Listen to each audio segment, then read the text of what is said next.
Ang mabuting balita ng Panginoon, ayon kay San Lucas.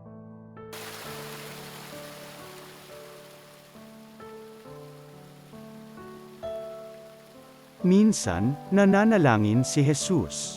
Pagkatapos niya, sinabi ng isa sa kanyang mga alagad, "Panginoon, turuan po ninyo kaming manalangin." Katulad ng ginawa ni Juan sa kanyang mga alagad. Sinabi ni Jesus, "Kung kayo'y mananalangin, ganito ang sabihin ninyo, Ama, sambahin nawa ang pangalan mo. Magsimula na sana ang iyong paghahari. Bigyan mo kami ng aming makakain sa araw-araw. At patawarin mo kami sa aming mga kasalanan, sapagkat pinatatawad namin ang bawat nagkasala sa amin. At huwag mo kaming iharap sa mahigpit na pagsubok." Ang mabuting balita ng Panginoon.